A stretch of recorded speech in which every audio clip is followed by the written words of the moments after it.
All right, now we're moving to the next story. The Nigerian army says Boko Haram terrorists killed 5 soldiers and injured dozens in an ambush at a village in Damboa local government area of Borno State, that's in northeast Nigeria. Yes, and Army spokesman Sani Usman said 3 members of a local vigilante were also killed in that attack. Usman said Operation Lafia Dole troops were attacked during clearance operations on suspected terrorist hideouts in southern parts of Borno. Now, this is coming on the heels of a deadly attack on the army by the insurgents at their base in Gashigar, Borno State. Now, according to army spokesman Sani Usman, 13 soldiers sustained injuries, while many soldiers could not be accounted for after the attack. All right, certainly, well, when it comes to security in the northeast, I know that the government, the military security agents have come to say that we are on top of the situation. Absolutely, and it looks like, you know, it was a good idea for the president to move the command and control center to the, theater of war in Borno State there.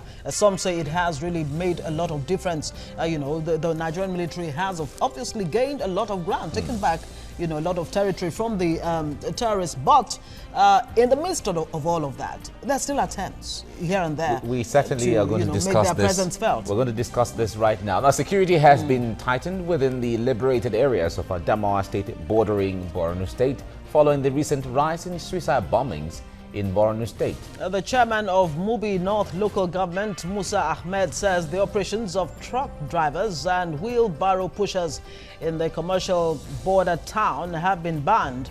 The commander of vigilantes in Adamawa, Murtala Aliyu, who spoke to TVC News, says the vigilante group is now on alert. So the security agencies, especially military, they have come with the information that the barrow will be banned due to some security measures. So they have announced the banning of the wheelbarrow. So secondly, they give notice 3 days. So secondly, they call security meeting again. So we went there. In the area of intelligence gathering and information sharing, our members, if well trained, we can get information for them that will help the security agencies to stop the activities before they even happen. Our intention is to stop the activities of the Boko Haram membership before they even strike. And that's what the vigilante are coming here. Because in every nook and cranny of the society, our members are there. So if they are there, any movement that is suspicious, any information that is threatening, of course, will come to our ears as members of vigilante and will immediately relate to the concerned authorities.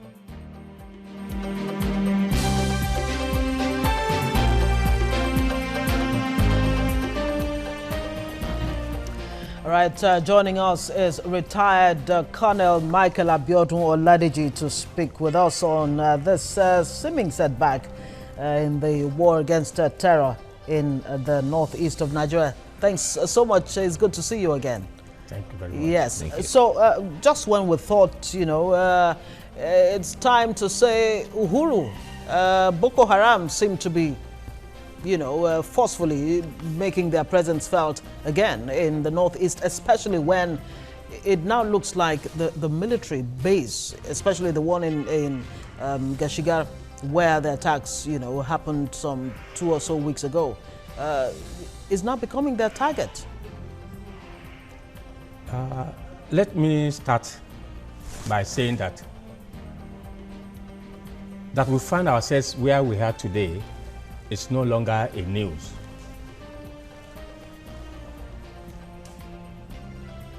The issue we have on ground is how do we extricate ourselves? The Boko Haram terrorist organization, like I said in the previous program, is a well-rooted organization. They have an ideology. Yes. An ideology that you cannot easily defeat. You can never defeat that's the ideology. It is a function of every government to decimate their capabilities.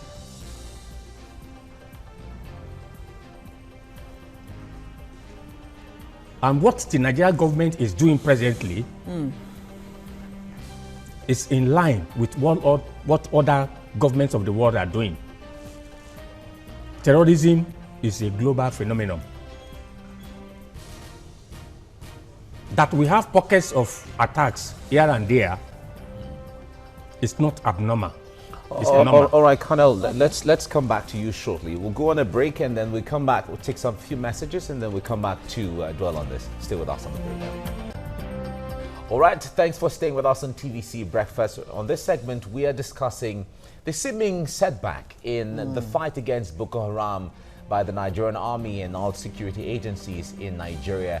But certainly we have with us in the studio Colonel Michael Oladeji. He is a retired colonel of the Nigerian army. We've been talking about this. Now, let's delve into the issue of recruitment in the first place. When we were on break, we were just talking about how these people operate. People who are ready to die, people who have been indoctrinated or maybe brainwashed into having another level of understanding. Now, these people will know that they are not trained professionally, but they keep recruiting members. How do they succeed in the recruitment where their numbers are not running out? You said they are not trained Professionally, but they give them some basic training. Most of them are not even trained in Nigeria here. They are trained abroad. The crisis in Libya, what is happening in Sudan,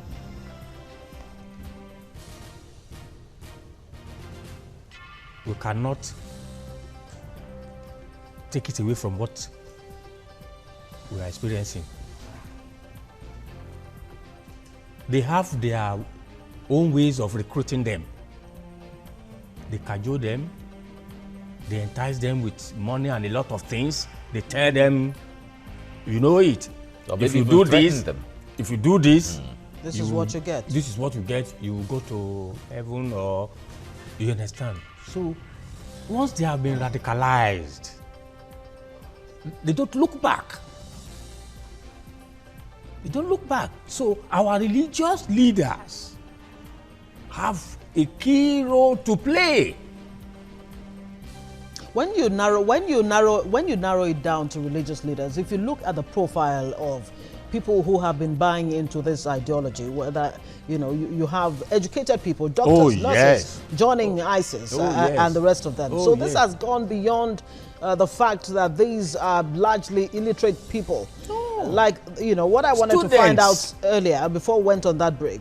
What do you tell these people to counter the ideology that they have bought into? If you were part of a committee or a body to help tackle this issue as a retired colonel, what would you be telling these people? We need a lot of campaigns, seminars,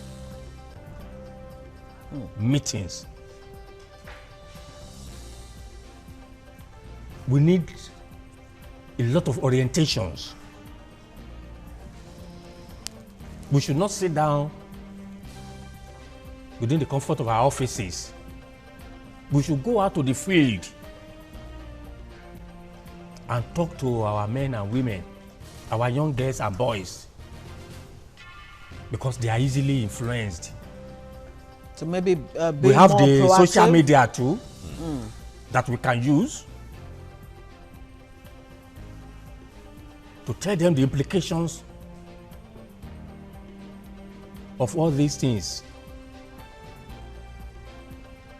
Okay, now you have a new situation. Damning reports from Human Rights Watch, recently saying that Nigerian officials have actually been taking advantage, raping women and girls in these IDP camps. How do you think that is likely to affect the morale of the men, in the battlefront? The military is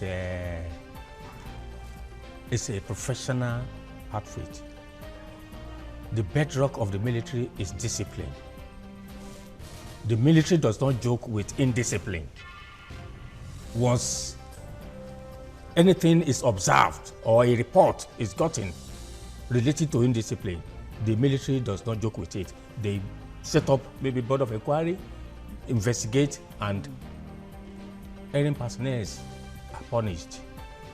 So I will leave that to the military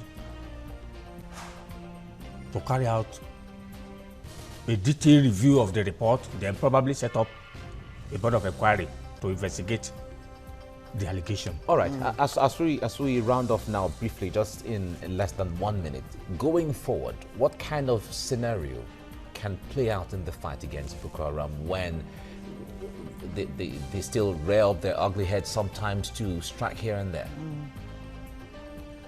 All of us should be involved in community policing. We should not leave it only to the military.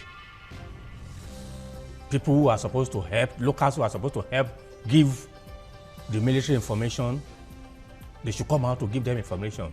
It will be a mirage to think that the military alone will win the battle. All right, Colonel Michael Oladeji, thank you very much for coming on so TVC much. Breakfast. Thank you, sir. Thank you. God bless you, sir. Right.